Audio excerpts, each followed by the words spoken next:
Hello and welcome to Just One More Watch. Cross my palm with silver.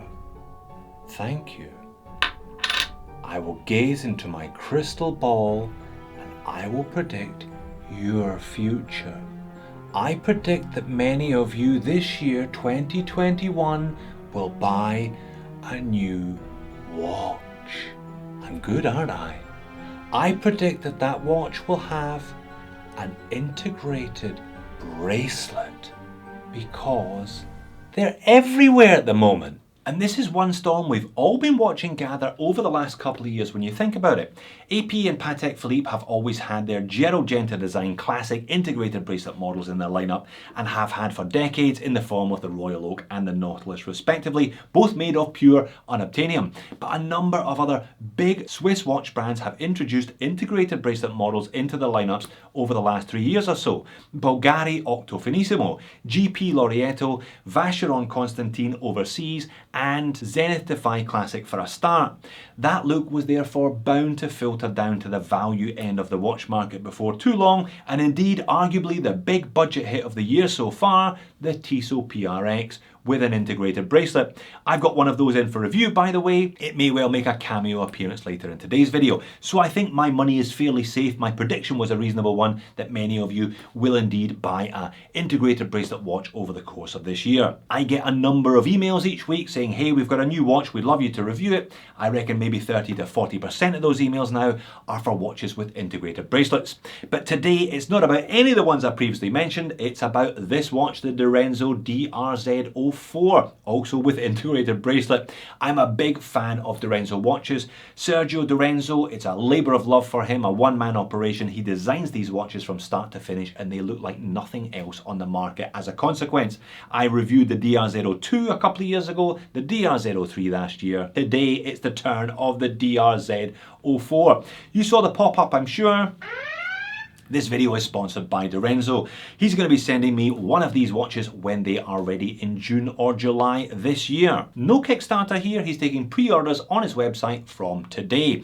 Don't just take my word for it. As always, there are another half a dozen reviews of this watch floating around YouTube, so make sure you watch them before you make any decisions. Let's flip the camera and have a look at this one. Alright, while I get into the Stealth branded black box, let's go through the basics.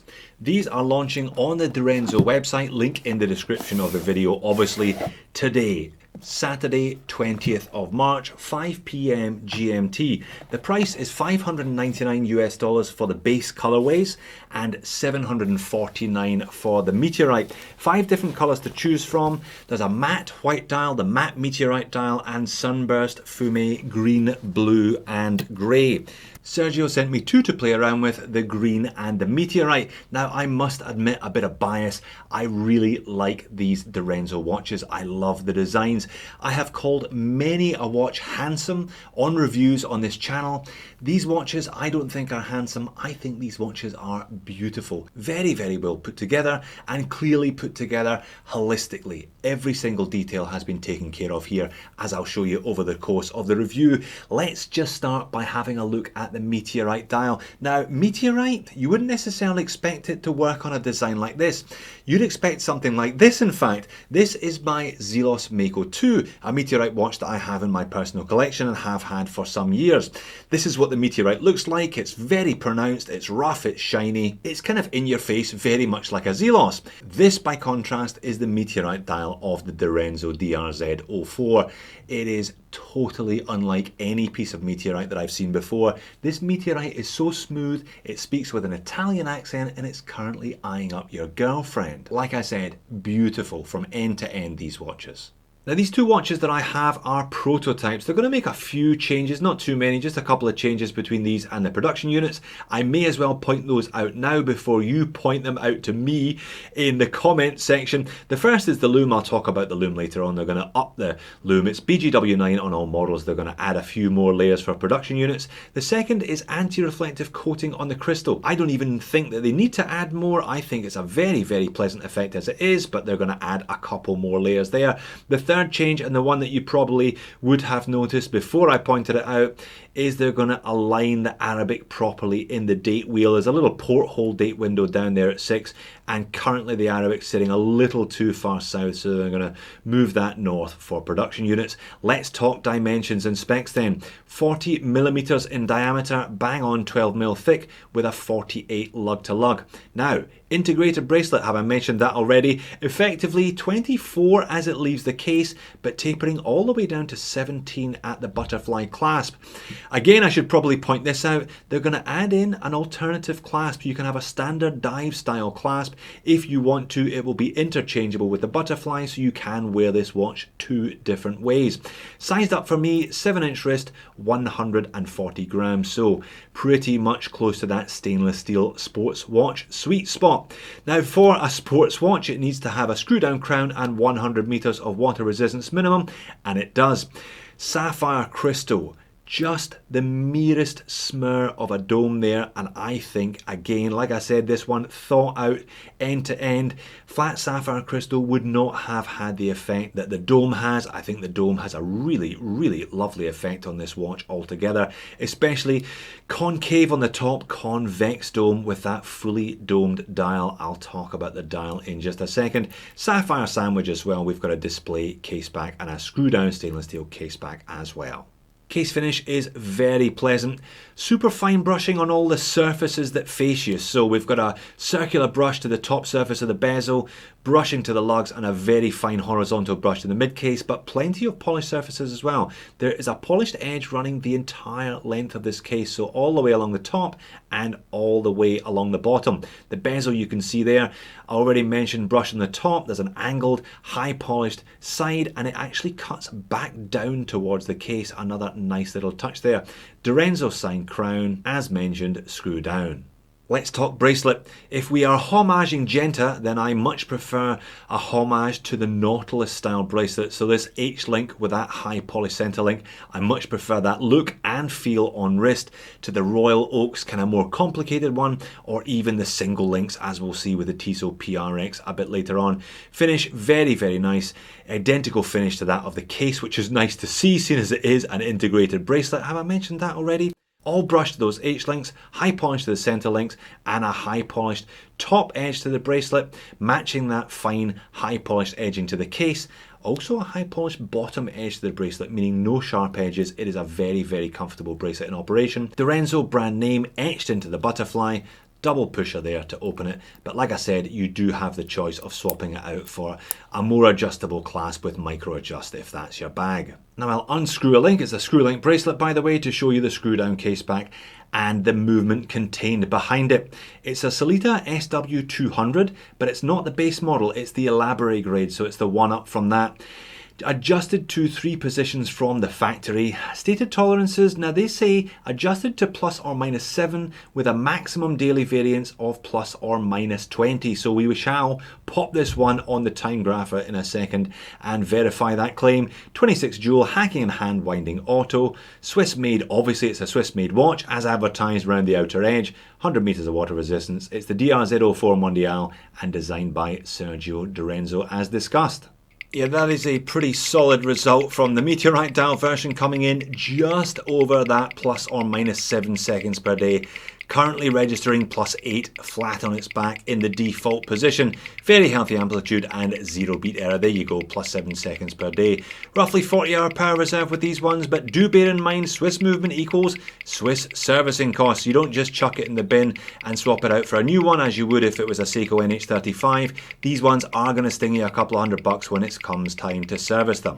But let's have a look at the dial and hands. For me anyway, the dial and hands really are the standout features of this watch. By Sergio's own admission, he has effectively transplanted the dial design and handset from the DR-02 from a couple of years ago into this sports watch, metal case and integrated bracelet Genta style. I think it works beautifully. Subtle differences between the two though. If you look at the Meteorite, you can't bend a piece of Meteorite and you can't machine one into a bowl, so you've got a flat piece of Meteorite with a separate curved chapter ring. It works well, but it doesn't look quite as smooth as on the metal dial versions, which are all CNC machined from one piece, and you get that gorgeous bowl effect, seamlessly curving from the center all the way to the edges. All indexes are applied. There are 3 large curved batons at the 12, the 3 and the 9, and smaller versions everywhere else. You can also see that little porthole date window. Nice high polish frame to that as well, matching the high polish surrounds to all of those indexes. The Renzo logo printed either in white on the green dial version or in red on the Meteorite, picking out the red lollipop tip to the second hand and that red date wheel. All date wheels are colour matched depending on which colour of the dial you choose. Dorenzo printed in white on all models, and Genève, the home of the brand. And automatic in a font that looks very like the Seiko Sarb above that date porthole. You get 2 sets of minute markers for the price of one printed on the flat part of the dial and one printed on that curved part, the kind of chapter ring if you will, around the outer edges. And the last little bit of printing, Swiss made obviously, so they've tucked that in the usual spot under the index at 6. Hands are more or less carried over from the DR-02, or at least the shape is anyway.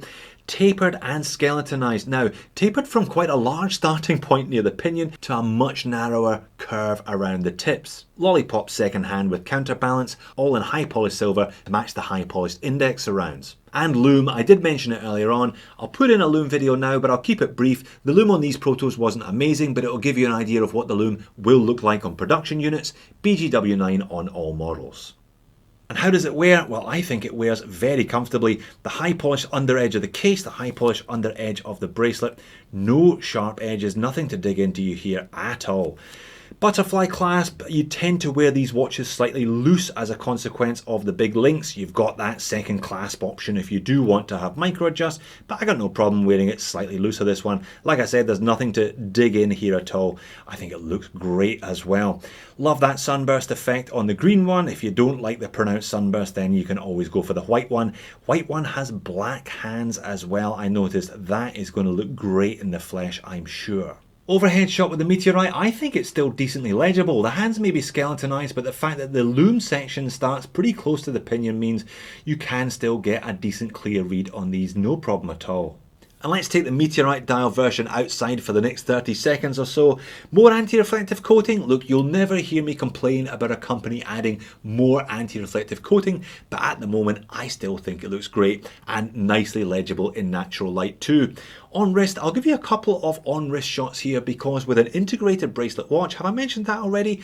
How it wears on wrist is make or break. It is so important because you will not be putting this one on a leather strap if you can't get it to fit you quite right. Short lug to lug of 48 compensates in some way for a lack of curvature from that case. I've got a 7-inch wrist that wears very well on me. You wouldn't necessarily want to be wearing this style of watch if you had a 6¼ wrist, I don't think. There were 3 spare links included. I reckon that's up to an 8-inch wrist. Again, it probably wouldn't look all that fantastic if you had an 8½-inch wrist, or bigger if such a thing exists. And that's the pocket shot to finish. The Meteorite dial really is beautiful, far more subtle than any Meteorite dial I've come across before. Well, this has been fairly effusive, I admit. What am I going to complain about? Well, not an awful lot, to be honest. If I'm really nitpicking, then I would have loved to have seen a bit more integration of that crown. They have recessed the case. I would have loved to have seen just another millimetre perhaps, so the crown just sat perfectly flush with the case. Apart from that, I do not have an awful lot to moan about today. As mentioned, you're not going to be swapping this one out for leather straps or, heaven forbid, a NATO because of the style. But don't buy an integrated bracelet watch and then complain about the integrated bracelet. And I love the look, you might not love the look. It is certainly not the tooliest style of watch. Definitely a sports watch, but probably not something I would describe as tooly. There are more rugged and masculine looking integrated bracelet watches out there if that's your bag, but I think this is truly a stunner. But you're not going to be short of watches like this year, I don't think, judging by the number of them that I've seen and a number that I know I've got coming up for review on the channel over the next couple of months, including the aforementioned Tissot PRX. Now, this is the Quartz, quite clearly. They have released an automatic, or are going to release an automatic version of this one in June. I reckon they're going to charge about $750 for it, so it will be more expensive than the Dorenzo. It will have the Powermatic 80 and a far better brand awareness and brand identity, I'll grant you that, but I don't think it is nearly as pretty. I know which one I would buy given the choice. So there you have it. I freely admit I'm a bit of a sucker for Sergio's designs. Every time I see one, I fall madly in love with it, and the DRZ04 is no different from the others.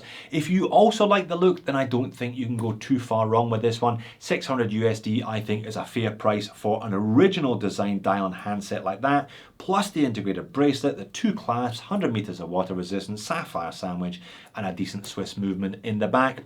If you don't like the design, then don't worry. Integrated bracelet watches are like buses in 2021. There will be another one along in a minute. I think I can safely predict that. Thanks for watching. I will see you in a future video.